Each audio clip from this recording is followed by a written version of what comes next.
The mall's atrium hummed like a sleeping giant, cables coiled like veins across polished stone floors.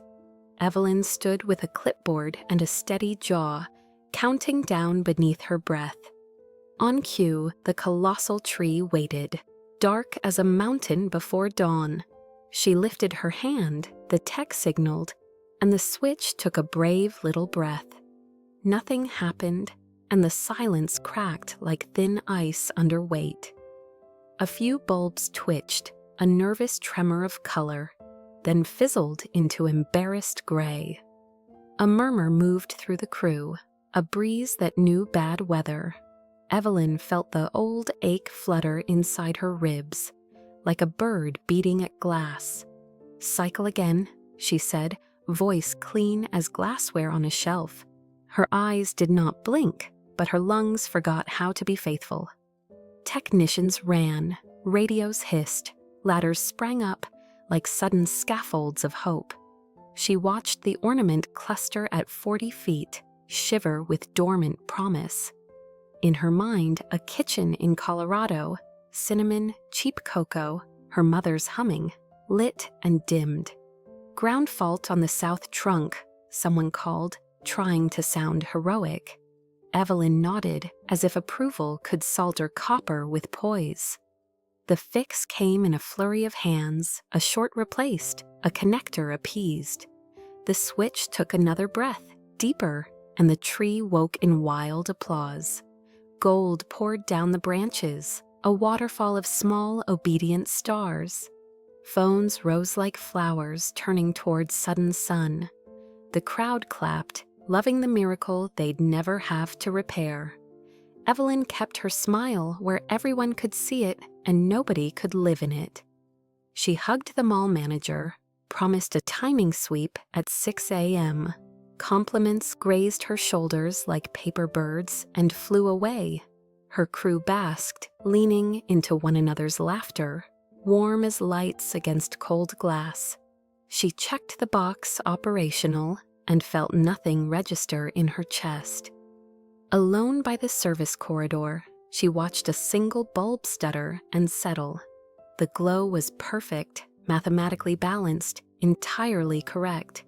Yet it reminded her of hospital lighting at 3 a.m., exact and heartless. She tried to summon the private smile her mother used to coax from her. The smile arrived late, then left without saying why. "Great save," said a rigger, eager for the blessing of her glance. "Teamwork," she answered, gifting him a small slice of credit.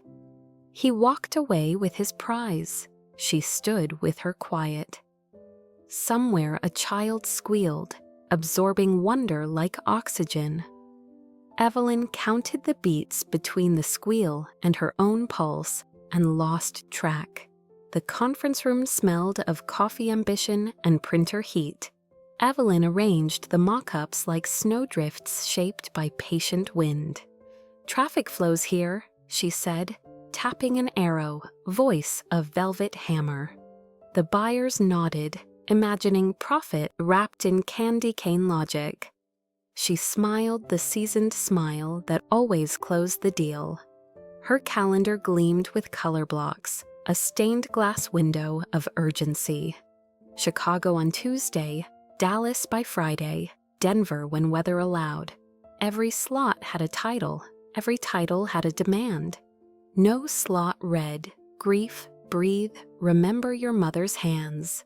She scrolled past empty hours she pretended did not exist. Assistants moved around her like precise satellites with warm eyes. They loved telling the world they worked for the woman of lights. Evelyn thanked them by being flawless, a currency never devalued. She did not ask for anything she could not repay in excellence. The myth of needing nothing fit her like a tailored armor. At home, the hallway mirror caught her as she passed without stopping. Apartment dark, kitchen clean, a bowl on the counter with no fruit. In the cupboard, the box of last year's lights waited like a kept promise. She touched the cardboard, felt the soft pressure of memory against skin. Then she turned away, unlit evening folding neatly around her. She microwaved soup, the sound small as rain on tin. On the sill, city neon tried to flirt through the glass. Her phone chimed with approval from a client's midnight delight. Breathtaking, they wrote, attaching a photo of the shining mall. She typed, "Glad you're happy," and swallowed the wrong taste. The television offered cheerful couples who had never buried anybody. She muted them and listened to the heating system confess its age. In the quiet, a thread of cinnamon rode a remembered draft. She closed her eyes and saw her mother's apron freckled with flour. When she opened them, the apartment was responsibly empty again. Before bed, she set 3 alarms because order was a sacrament. She placed her phone face down, a small eclipse on the nightstand. The ceiling wore a city glow like a thin winter shawl. She rehearsed tomorrow's tone, decisive but kind, like tempered glass. Sleep came late and asked no questions when it arrived. The warehouse opened like a cathedral for practical saints. Racks towered with wreaths and velvet bows, abundance disciplined by tags. Evelyn walked the aisles with a pen, correcting symmetry, consoling budgets. The air held hints of pine oil, hot glue, and possibility. Footsteps echoed with the rhythm of work that believes in itself. She found the old section by accident, where retired crates sulked. Handwritten labels leaned, letters softened by time and sweat. Ruth's box, fragile, one read, ribboned with scuffed tape. Her mouth remembered how to go dry in under a second. The pen in her hand forgot what it was for. She lowered the crate and felt its humble weight argue with memory. Inside, paper lanterns, age-creased like laugh lines that earned themselves. Faded garland smelling of winter kitchens and thrift store miracles. A tin star with a dent where childhood had reached too hard. The past rose like steam, gentle and absolute. Her mother's voice came uninvited, a hearth relit after midnight. "Sweetheart, the trick is not having everything, it's loving what you have." Evelyn pressed her thumb against the dented star, steadying its wobble. Her throat built a dam that eyes tried to breach. She breathed through it like a professional surviving emotion at work. A floor manager rounded the aisle, saw and gracefully unsaw. Kindness here often disguised itself as busy competence. "Need anything, Evelyn?" he asked, dressed in ordinary mercy. "No," she said, building a respectful island of privacy. He nodded, left her with the tide coming in. She taped the lid shut, the sound brisk and too final. For a flicker, she considered bringing the box home tonight, but the thought of opening it there felt like trespass. She stacked it neatly, as if reverence were a geometry. Then she wrote nothing on the clipboard and walked away.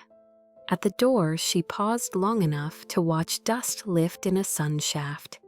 Particles floated like confetti thrown by ghosts with good intentions. She almost laughed at the tenderness of it, then didn't. Outside, a truck beeped in reverse, real and very loud. December continued as it always does, both tender and busy. The investor suite sat above the city like an expensive thought. Glass walls promised a view big enough to forgive anything. Evelyn set her portfolio on a table, pretending to be a cloud. Men in dark suits arranged their attention like a chess opening. She matched their posture, a queen that had learned patience. "We want a sky of dancing lights over Times Square," he said. "Something people feel in their bones, then post everywhere." He smiled with the certainty of someone who rents awe by the acre. A timeline slid across the table, thin as a dare. Evelyn's pulse counted down, then steadied to a plan. She pictured trusses spanning air like taut music, motion paths weaving color into choreography you could walk under, sensors catching breath and footsteps, letting strangers conduct glitter. It was mad and heavy and beautiful and almost not possible. She tasted fear and found it sharpened her tools. "We'll need exclusive access windows and municipal coordination," she said. Suppliers committed by end of week, and weather protocols doubled. They nodded, pretending they had already considered everything. Numbers followed, cold but necessary, a snow of zeros. She accepted each flake with a face that knew how. A pen moved, contracts grew teeth, calendars inherited hunger. Her name became a promise, hanging over Broadway. She signed like a surgeon, committing to a difficult heart. Afterward, the room applauded quietly, a habit of money. Evelyn thanked them and did not mention gravity. In the elevator, her reflection hovered beside her like a twin. The doors slid open on the ordinary noise of New York. Taxi horns, distant sirens, tourists practicing awe in daylight. She stepped into it and felt the city's heat accept her. Somewhere above, an unbuilt sky of lights began to breathe.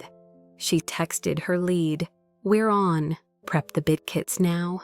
Her thumbs were fast and sure, the muscle memory of command. A gust lifted the edge of her coat, winter rehearsing an entrance. Across the street, a child pointed at a window full of toy trains. Evelyn looked up and believed she could outpace the dark. The war room's whiteboard wore schedules like battle paint. Markers squeaked battle hymns nobody hummed on purpose. Evelyn paced, drawing problems thinner until they looked solvable. The team scribbled timelines, coffees cooling into patience. Outside, wind rehearsed the argument it planned for January. Mid-briefing, a small wave of dizziness pried at her balance. The room tilted, polite and unsettling, then corrected itself. She kept talking, voice steady as a metronome with pride. Someone asked about wind shear and cable play percentages. For a heartbeat, the numbers hesitated before returning to her. She excused herself with a professional smile that asked no follow. The corridor was bright, but the air felt narrow. She pressed 2 fingers to the wall, finding the building's heartbeat. In through the nose, out through what hope remains. The breath obeyed, but asked questions she didn't answer. Through the glass, a maintenance crew decorated a small outlet shop. They had no lift, only a wobbly ladder and stubborn joy. Tinsel became a miracle because they decided it would. They laughed at a crooked star until it learned better posture. Evelyn watched, uninvited, and felt something unclench. She remembered her mother's laugh, that soft hammer of warmth. How they fixed broken strings with tape and patience and songs. How victory was a bulb that finally believed in itself. The memory arrived without the knife this time. It lay down beside her and chose to stay. She returned to the room with a quieter kind of authority. Answered questions without hurrying, put names beside responsibilities. When someone fumbled, she studied the moment instead of the person. The team noticed like plants notice light through clouds.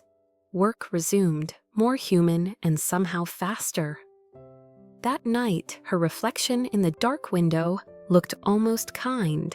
The mall across the avenue glittered, obedient as mathematics. A child pressed both hands to the glass and saw infinity. Evelyn's phone lit with another yes from another client. She let it ring twice before smiling and did not force the smile. Morning came brittle and silver, slicing through the office blinds. Evelyn stood at the window, city hum below, sketches spread like prayers. Coffee steamed beside her, unsipped, cooling into a small confession. Each diagram promised control, order, beauty measured in lumens. Yet behind every arrow, her mother's voice whispered, "Remember when it was just joy?" She shook the thought off, but it clung like glitter to her skin. Emails marched in, crisp and obedient. Contracts awaited blessing. She signed with mechanical grace, her pen a wand without wonder. Every keystroke sounded like a heartbeat she no longer felt. Somewhere inside, the echo of Ruth's laughter kept folding time. During a site check, she paused at a vendor's stall near Bryant Park. Old ornaments dangled in the wind, cracked, imperfect, proud of it. She touched one, paper, hand-painted, edges kissed by years. The vendor smiled, said, "These are from the 50s. They last if loved Evelyn bought one, and didn't know why until later. In her office that night, she set it on her desk under white light. The ornament glowed faintly, refusing the sterile brightness. Her reflection in its curve looked softened, almost human. She tried to focus on blueprints but read memories instead. A kitchen, small hands, and the sound of tape peeling from a wall. Her phone buzzed. Reminder, Ruth's birthday. She stared at the notification until it disappeared. Grief rose, quiet and well-behaved, but it stayed. She whispered, "You'd laugh at me now, Mom," and almost smiled. Then she turned off the lamp, letting the ornament hold the night. That fragile glow lingered, filling the empty office with warmth. It wasn't grand, wasn't spectacular, wasn't Times Square, but it was something living, a soft rebellion against her schedule. She realized she'd forgotten what humble light could feel like, and for the first time in months, she didn't feel entirely alone. The shipment arrived like an insult, a sea of dark bulbs. Workers peeled open crates to reveal hundreds of dead filaments. Evelyn's pulse climbed the ladder before she did. "Test them again," she said, brittle calm cutting through panic. The test confirmed it. Failure, total and merciless. Marcy approached, voice careful. "We might adapt the lower grid," Evelyn spun, eyes sharp with exhaustion, masquerading as control. "No might, Marcy. We will fix it. I pay you to make sure of it." The room froze. Even the hum of lights held its breath. Marcy stepped back, wounded silence blooming between them. Minutes stretched into years as people avoided her gaze. She ordered, recalculated, rewrote timelines with furious precision. But beneath the numbers, shame pulsed like a quiet siren. Her reflection on the monitor looked older than her voice. Perfection had begun to taste like punishment. Later, alone, she sat in the break room's flickering half-light. Her hands trembled over untouched coffee. The echo of her words haunted the walls, too loud to ignore. She whispered to no one. It wasn't her fault. It was mine. The phrase landed softly, like forgiveness testing the air. From the window, she saw night swallow the city's horizon.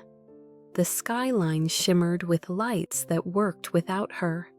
Each one a reminder that brilliance could exist freely. Her mother's words drifted back, patient as prayer. "Sweetheart, not every broken thing needs your anger." She stayed there until the coffee turned cold. Silence became a mirror that didn't lie. She saw herself not as a leader, but as a woman afraid to fail. It was a truth sharp enough to cut, yet gentle enough to heal. She decided that tomorrow would sound different. Morning light sifted through the office like forgiveness.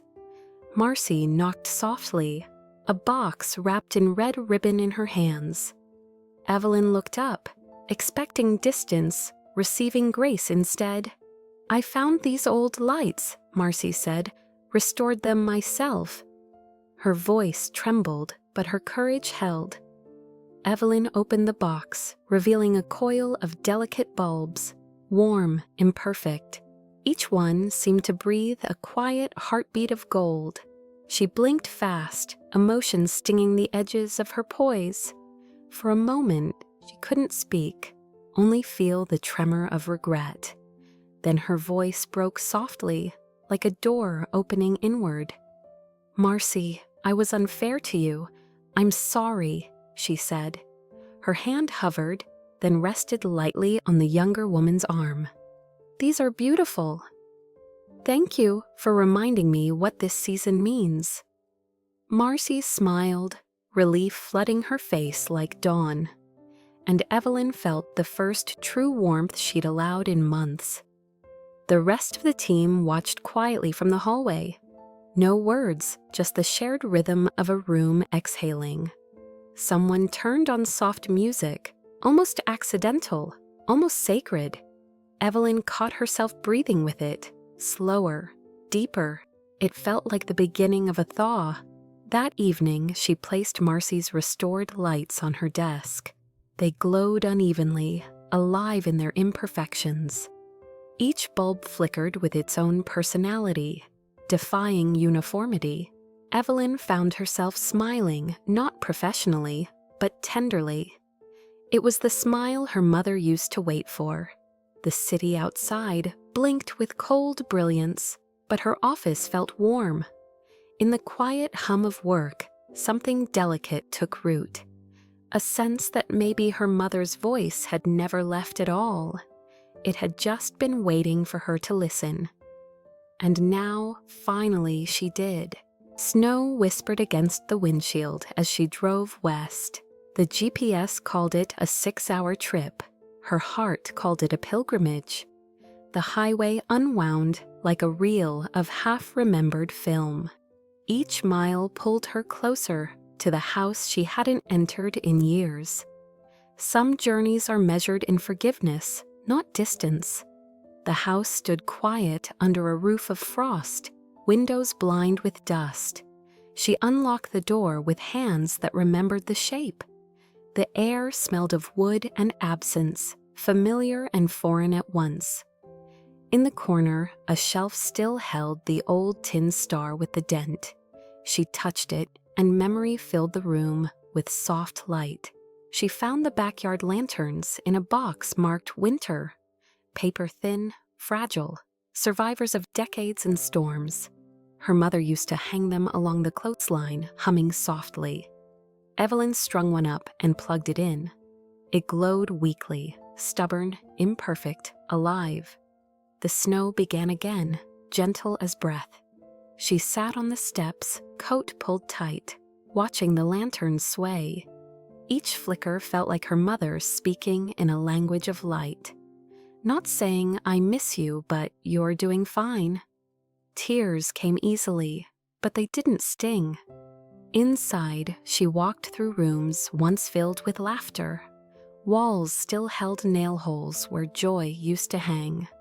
She imagined Ruth at the stove, singing through chores. Evelyn whispered, "I'm still decorating, Mom." The silence answered with the warmth of understanding.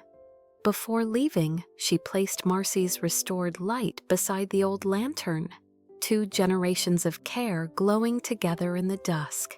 She took a photo, hands trembling, not from sadness, but gratitude. Outside, the car waited with its quiet engine heart. Evelyn smiled at the porch before turning away.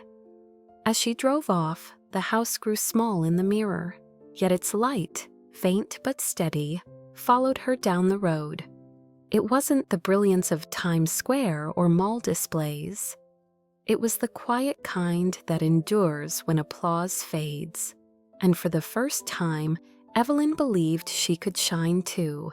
The office buzzed with deadlines, keyboards drumming controlled chaos. Evelyn entered with a calm no one recognized yet. She called for the team, her tone steady, almost gentle. "We're changing the design," she said, and silence gathered. Her words carried both risk and truth. She outlined a vision built on memory and meaning. Not just light shows, but stories illuminated in color. Each segment would honor someone loved and missed. Reused materials, recycled glass, personal dedications. It was innovation with a heartbeat. Marcy's eyes widened, both thrilled and afraid. "What about the investors?" she asked softly. "They hired me for brilliance," Evelyn said. "This is brilliance." A murmur rippled through the room. Half doubt, half belief. Courage, it seemed, was contagious. She spent the afternoon sketching with the team, sleeves rolled up. Laughter returned like music long forgotten. They argued, imagined, reimagined, creative chaos at its purest. By evening, the first models shimmered on the screen. Evelyn watched them and felt pride without armor. Later, she stood by the window, city lights reflected in her glass. Her mother's voice echoed, "Make it about people, not perfection." She whispered, "I am, Mom. I promise." The whisper didn't echo. It stayed, warm and still. It was no longer memory, it was presence. As she turned off the office lights, her reflection lingered. Not the iron professional, not the tired widow of work, but a woman who'd finally made peace with both control and chaos. She smiled at the version of herself looking back, the one who had learned how to glow again. Morning arrived wrapped in gray determination and frost on the glass. Evelyn faced the boardroom again, sketches spread like quiet defiance. The investors' faces were carved in skepticism and old money pride. "We don't sell feelings," one said. "We sell spectacle." Evelyn inhaled, spine straight as the steel she built upon. "This is spectacle," she replied, voice calm, unwavering. "But it's the kind people remember, not just photograph." Her words landed like snowflakes that refused to melt. They murmured, dismissive or tallying risk into neat decimals. Still, she felt her mother behind her, whispering courage through silence. A man in a blue tie leaned forward, irritation polished into charm. "You change the plan, you break the contract," he warned. Evelyn met his gaze, her pulse steady, her heart awake. "Then we'll rebuild the contract too," she said softly. "Some kinds of power don't need volume to be heard." The meeting ended without agreement, only tension thick as fog. Yet she walked out lighter than she'd entered, liberated by defiance. The truth had been spoken aloud, and that alone was progress. In the elevator, her reflection smiled, a small rebellious thing. It was the smile of a woman remembering who she was. Back in the workspace, whispers of uncertainty stirred like wind. Marcy approached, nervous, hopeful. "Are we still doing it your way?" Evelyn nodded. "Our way?" she corrected gently.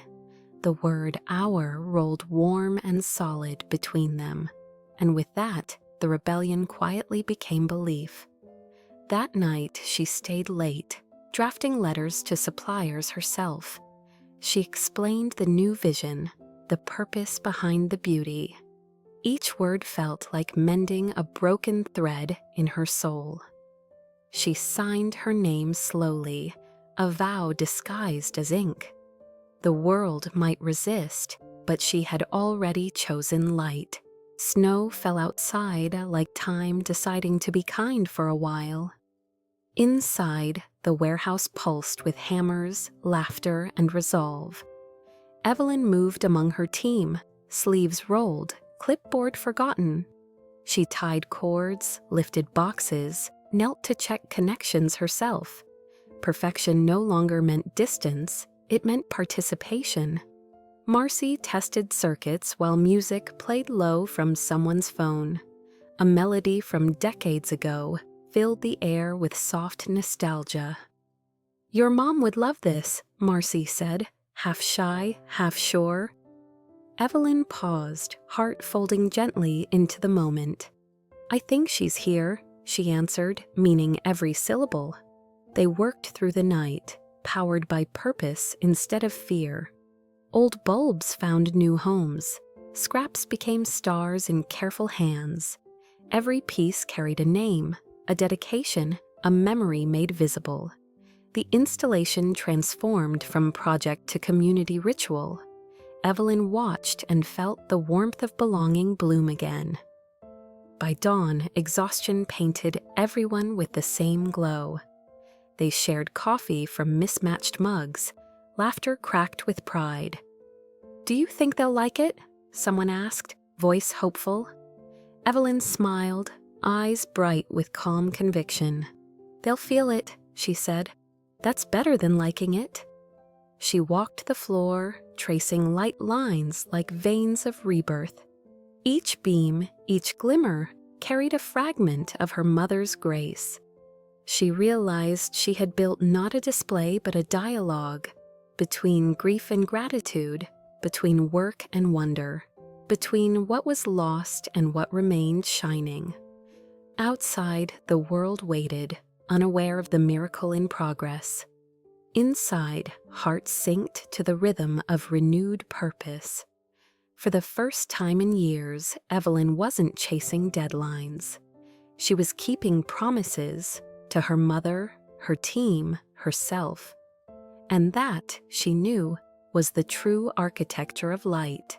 Times Square breathed in anticipation, a living galaxy of faces. Screens dimmed as the countdown began, air charged with awe. Evelyn stood on the platform, hand resting on the main control.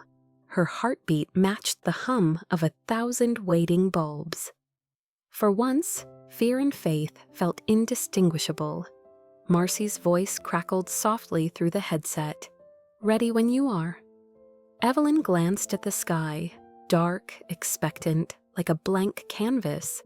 She thought of Ruth stringing paper lanterns by a clothesline, of laughter that smelled like cinnamon and hope. She pressed the button, and night became prayer. Lights erupted, not in chaos but in harmony. Colors danced like breath across the city's bones. Names shimmered in patterns, dedications woven through design. People gasped, pointing at words that meant something only to them. For one endless minute, all of New York inhaled together. Evelyn looked out over the crowd, her throat tight with awe. The project was no longer hers. It belonged to everyone. Every spark, every color, carried someone's story upward. She felt her mother's presence beside her, steady and proud. The ache in her chest softened into peace. Reporters clamored, cameras flashed, questions collided midair. Evelyn answered few. Her eyes were too full of stars. When the final wave of color faded to gold, applause roared. She closed her eyes, whispered, "Thank you, Mom." And the city seemed to whisper back, "You did good." As crowds dispersed, snow began to fall again, gentle and precise. Each flake caught a fragment of leftover light before melting. Evelyn stayed until the last bulb dimmed, unwilling to leave. The silence afterward was perfect, whole, and kind. The kind that follows a promise kept. That night, walking home through quiet streets, she hummed. Not a song from radio or memory, but something new. A melody born of completion and surrender. The sound of a heart finally resting, still shining. The sound of light learning to breathe. The apartment greeted her like a long-forgotten friend, still, calm, waiting for her to notice it again. Evelyn unpacked a small box, the one Marcy had wrapped. Inside lay the old lights, fragile survivors of many Decembers. She touched each bulb as if blessing it back to life. She set up a small tree by the window, simple and bare. Each light she added whispered a memory into the room. Laughter, cocoa, snow on boots by the door. The ghosts of comfort returning not to haunt, but to stay. When she finished, the glow felt like breathing itself. She made tea instead of coffee, a nod to her mother's habit. Steam curled like a ribbon between past and present. She watched the city outside shimmer in distant gold. The skyline no longer felt indifferent, it felt included. Even the silence carried warmth, like something earned. On the counter, her phone blinked with messages of praise. Investors, news outlets, strangers thanking her for hope. She read them all, smiling softly, tears balanced but kind. Success had never felt so quiet or so honest. It wasn't triumph, it was peace. She curled on the couch, tree lights painting her skin. The ornament from Bryant Park hung near the top, glowing shyly. Every flicker a heartbeat, every shadow a reminder. She whispered, "Merry Christmas, Mom," and meant it. The air seemed to reply with warmth that had no source. The heater clicked on, steady, content in its rhythm. She let her eyes close, drifting between gratitude and sleep. Outside, the wind sang through decorated streets. It didn't sound lonely anymore. It sounded alive. The city and her heart, finally in the same light. That night, Evelyn dreamed of stars shaped like open hands, of lights that hummed names softly instead of buzzing, of her mother's laughter stitched into the wind, and when she woke, tears had dried into quiet joy. Morning would come, and it would be kind. The day after Christmas arrived hushed, the world catching its breath. Snow rested on roofs like pages waiting to be turned. Evelyn walked through Central Park, scarf tucked, smile unforced. The world glimmered with aftermath, the peace after applause. She breathed it in, slow, deliberate, whole. Children built small forts, laughter muffled by mittens. A street performer played Silent Night on a weary saxophone. Evelyn dropped a coin, then stayed to listen. Each note felt like gratitude spelled in sound. The melody wrapped around her like a benediction. She wandered toward a cafe, lights twinkling in fogged windows. Inside, strangers chatted, warmth rising in visible halos. She ordered cocoa, no sugar, the way Ruth preferred. Steam fogged her glasses, softening the world into memory. For a moment, she could almost hear her mother humming. At the counter, a young woman recognized her from the news. "You made the Times Square lights," she said, eyes bright. Evelyn smiled, humility brushing her words. "I helped people tell their stories," she corrected gently. The girl nodded, inspired by something she couldn't name. Outside again, snowflakes landed on her lashes like blessings, each one melting into proof that light doesn't need permanence. Evelyn looked up at the gray sky and whispered thanks, not to the season, not to success, but to the journey itself. It had been worth every flicker and every failure. She walked home as evening unfolded its quiet wings. Windows glowed, doorsteps twinkled, humanity sparkled back. In her apartment, the tree still waited, soft and patient.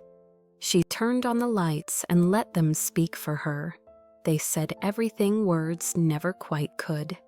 Her voice in the dark, calm and clear, filled the final frame. My mother used to say, "The world begins again each time we choose to shine." I think she was right. We are all keepers of small suns. Snow fell outside, steady and forgiving as the lights pulsed gently. And Evelyn Moore, the woman of lights, finally glowed from within,